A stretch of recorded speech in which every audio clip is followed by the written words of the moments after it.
In the shadow of a ruined castle in Yorkshire, England, there once stood an empire built not of stone or steel, but of something far sweeter and infinitely stranger.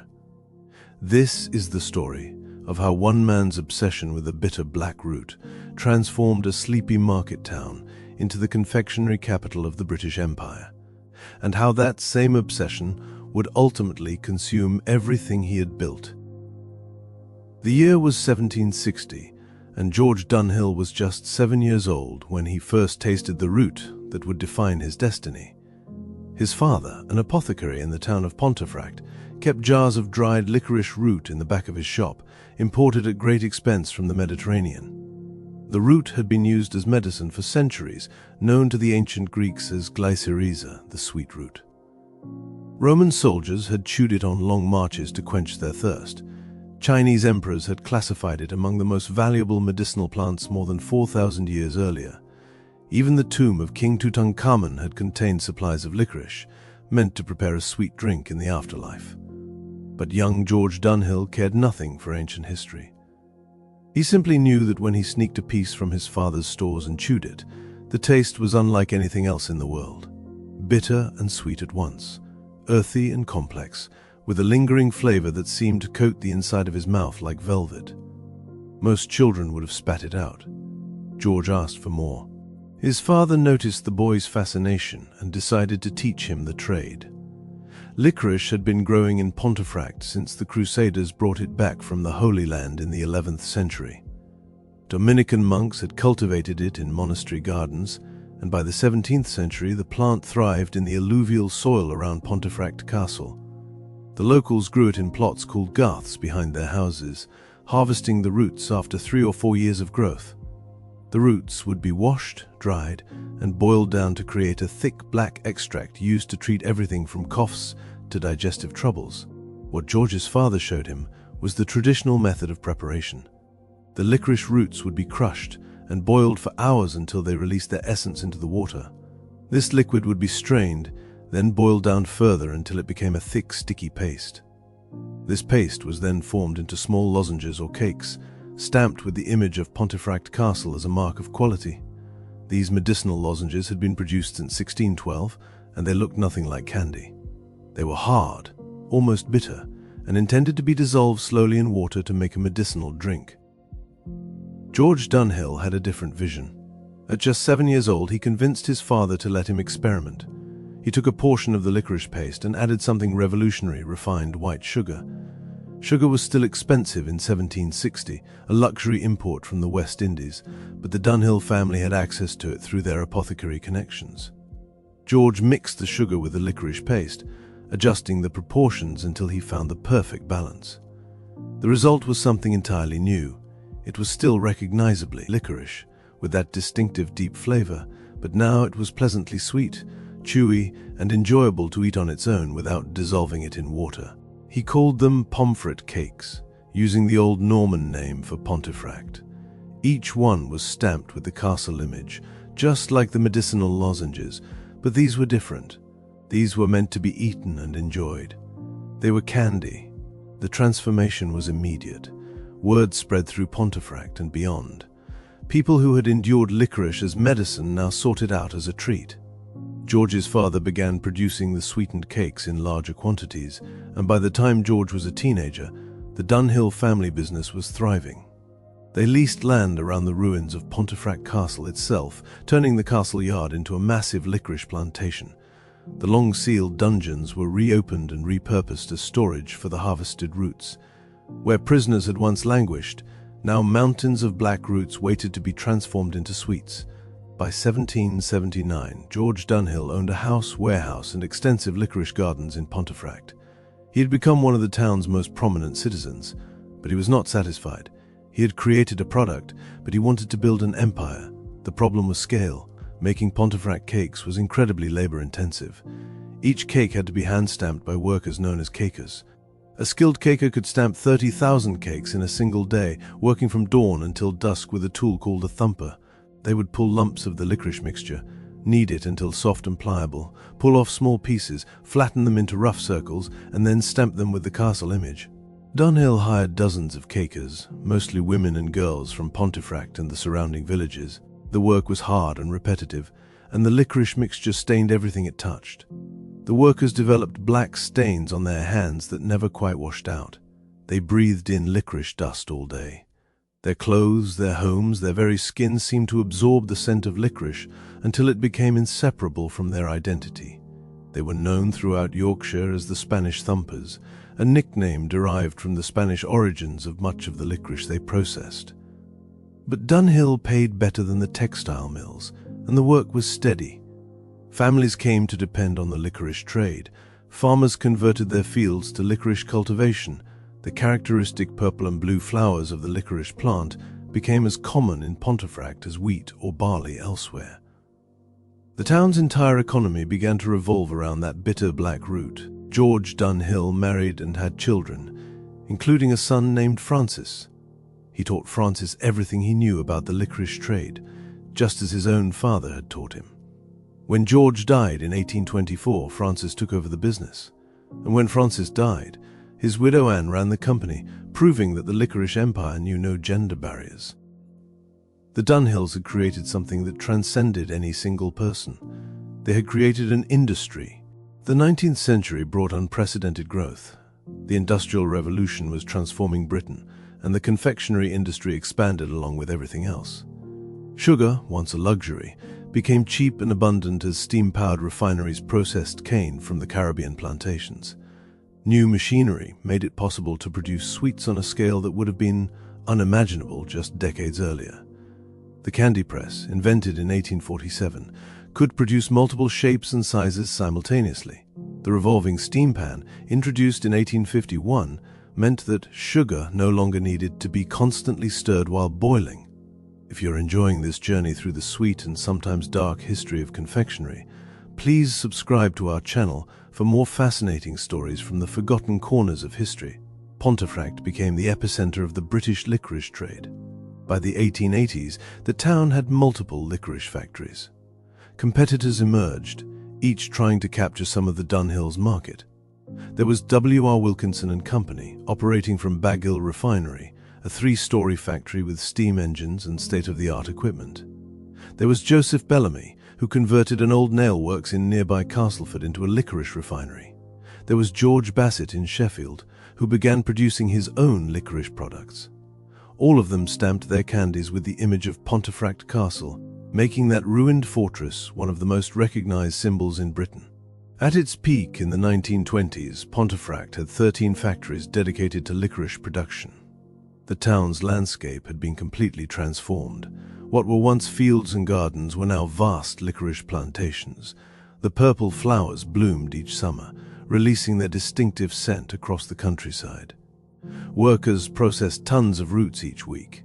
The black lozenges poured out of factories by the millions, shipped across Britain and to the far corners of the British Empire. But there was a darkness at the heart of this sweet empire, and it went beyond the black color of the candy itself. The licorice industry, like so much of British prosperity in the 19th century, was built on exploitation. The sugar that made Pontefract Cakes sweet came from plantations in the Caribbean, where enslaved people had toiled and died to produce it.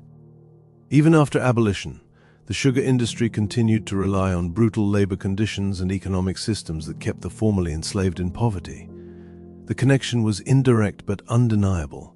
Every sweet sold in Britain carried with it the bitter legacy of empire. And then there were the working conditions in the factories themselves.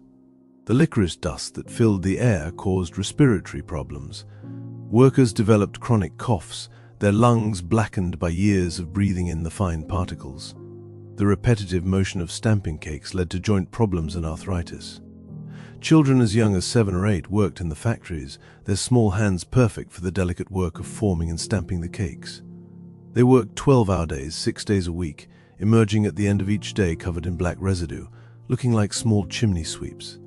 There were accidents too. Steam engines sometimes exploded. Workers got caught in machinery. Burns from the boiling licorice mixture were common. One particularly gruesome incident in 1893 saw a young worker named Mary Thompson fall into a vat of boiling licorice extract. She survived, but the scars covered most of her body, and the licorice company refused to pay for her medical care, claiming she had been careless. The newspapers of the time rarely reported such incidents. The licorice barons, as they came to be known, wielded considerable power in Pontefract and beyond. They sat on town councils. They funded local churches and charities. They presented themselves as pillars of the community, benevolent employers who had brought prosperity to a previously unremarkable market town. And in many ways they had. Pontefract's population grew, new schools were built. The railway came to town, making it easier to ship products and bringing in tourists who wanted to see the famous licorice fields. But the human cost was rarely calculated. The workers who built the industry with their blackened hands were largely forgotten. Their names don't appear in the official histories. We know the Dunhills, the Wilkinsons, the Bassets. We don't know the thousands of cakers and boilers and packagers who actually made the candy. By the early 20th century, cracks were beginning to show in the licorice empire. The First World War disrupted trade routes and made it harder to import both licorice root and sugar. Young men who had worked in the factories went off to fight in France and Flanders, and many never returned. The Spanish flu pandemic of 1918 swept through Pontefract's crowded factory districts, killing workers by the dozens. Then came the slow decline of agricultural licorice cultivation in Britain itself. Growing licorice was labor-intensive and took years before the roots were ready to harvest. Farmers could make more money and see faster returns from other crops. Imported licorice from Spain, Italy, and Turkey was often cheaper than what could be grown locally. One by one, the licorice fields around Pontefract were converted to other uses or simply abandoned. The last commercial licorice harvest in Pontefract took place in 1966, carried out by a grower named James Shea. After more than 900 years of continuous cultivation, the licorice plant disappeared from the Yorkshire landscape. The factories continued operating, now using entirely imported raw materials, but something essential had been lost. Pontefract had been famous because it grew its own licorice, because the local soil and climate produced roots of exceptional quality. Now it was just another manufacturing town, and the product could have been made anywhere. Economic pressures mounted. Larger confectionery companies began buying up the smaller Pontefract operations. George Bassett and Company acquired W.R. Wilkinson in 1961. They bought Barrett's in 1966 and Trebor's shortly after.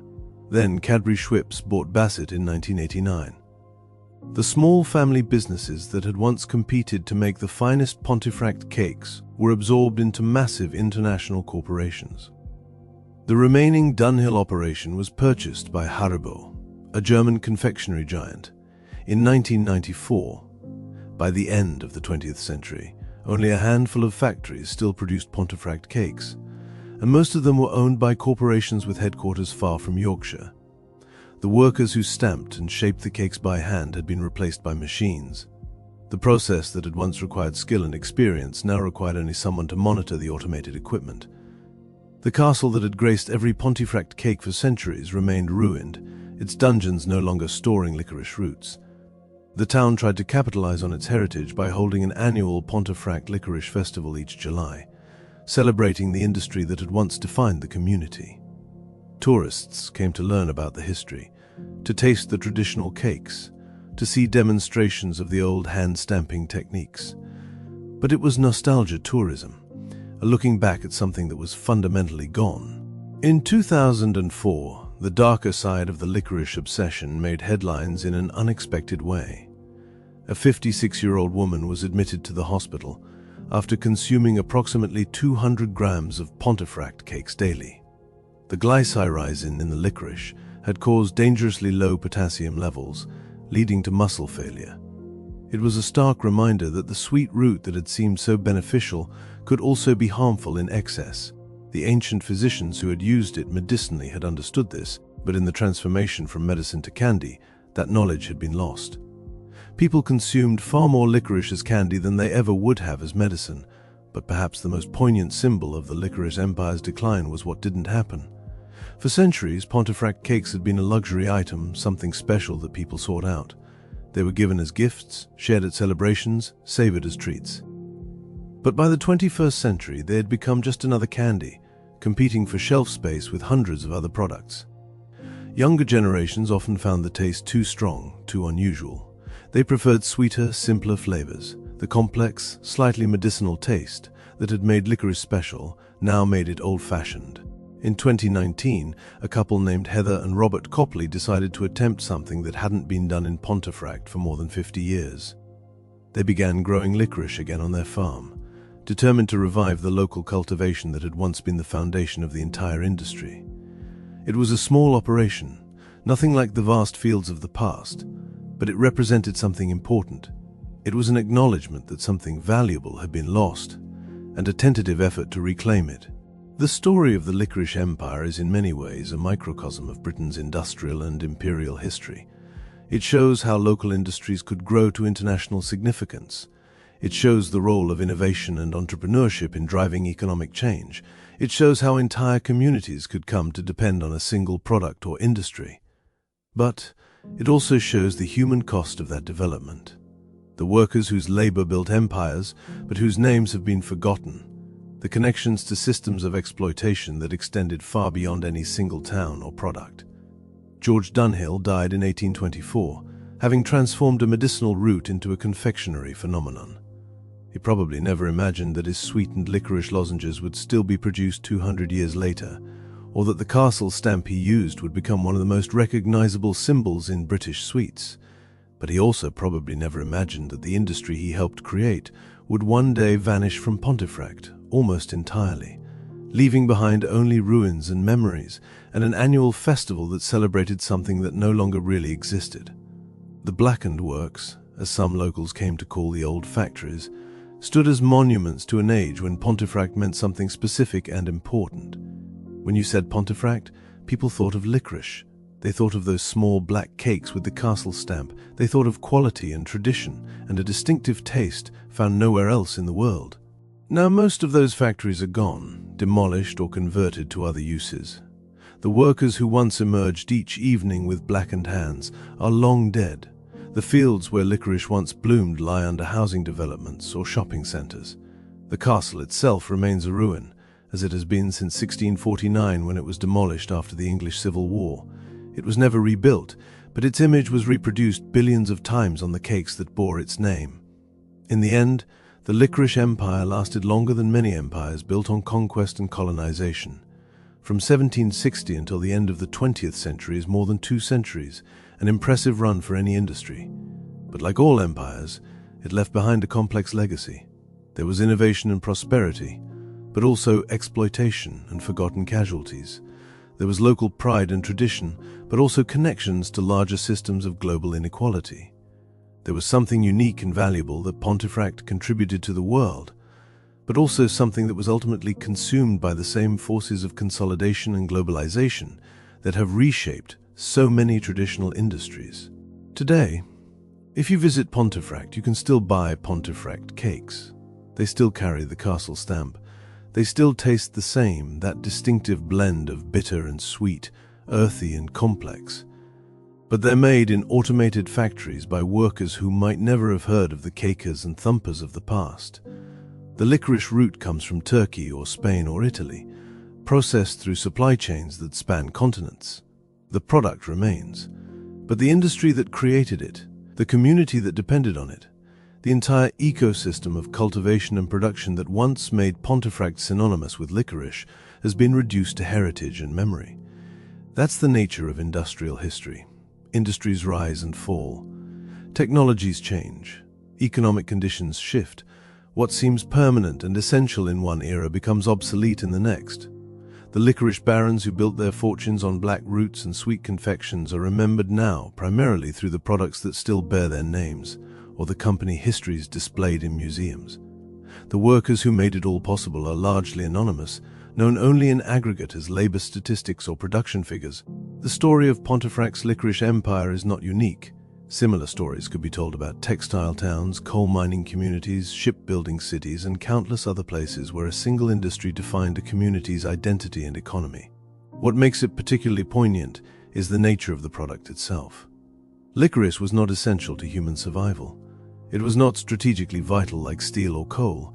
It was candy, a luxury, something meant to bring pleasure, and yet people devoted their lives to it. Fortunes were made and lost. Communities rose and fell. All for that distinctive taste, that complex flavor that some people loved and others couldn't stand. George Dunhill, the boy who mixed sugar with licorice and created something new, would have been amazed by what followed his innovation. But he might also have recognized something fundamental about human nature in the rise and fall of the empire he inadvertently founded. People want sweetness in their lives. They're willing to work for it, pay for it, build entire industries around it. But sweetness is also ephemeral. Tastes change. What delighted one generation leaves the next indifferent. And the empires we build on such shifting foundations are always, in the end, temporary. The castle stamp on each Pontefract cake is fitting in ways the original manufacturers probably never intended. Castles are built to last forever, symbols of power and permanence. But they fall into ruin. They become monuments to past glories rather than centers of present power. The image stamped into millions of black licorice cakes is of a castle that was already a ruin when George Dunhill first used it as a trademark. Perhaps there was always a kind of ironic honesty in that choice, an acknowledgement that all empires, even sweet ones, eventually crumble. If you found this story compelling, please like this video and subscribe to our channel. We explore the forgotten corners of history, the stories that textbooks overlook, the people and places that shaped our world in ways both large and small. The licorice empire of Pontefract is just one example of how local industries can have global impacts, and how the things we take for granted often have complex and fascinating histories behind them. The next time you taste licorice, think about the centuries of history compressed into that flavor. Think about the ancient Chinese emperors who valued it as medicine, the Roman soldiers who chewed it on long marches, the crusaders who brought it to England, the monks who cultivated it, and the apothecary's son who made it sweet. Think about the workers with blackened hands, the fields of purple flowers, the steam-powered factories, the castle stamp that became a symbol of quality. Think about how something so simple can contain so much history, so much human effort and ingenuity and occasional cruelty. The forgotten sweet empire of the licorice baron is no longer forgotten. Its story has been told, its workers remembered, its legacy examined. What we do with that knowledge, how we choose to remember not just the successful entrepreneurs, but also the anonymous laborers who made their success possible, says something important about how we understand our own history and our own relationship to the industries and products that shape our lives. The blackened works may be gone, but the black cakes remain, small monuments to a time when Pontefract ruled the world of confectionery through the power of a bitter root made sweet. That, perhaps, is empire enough.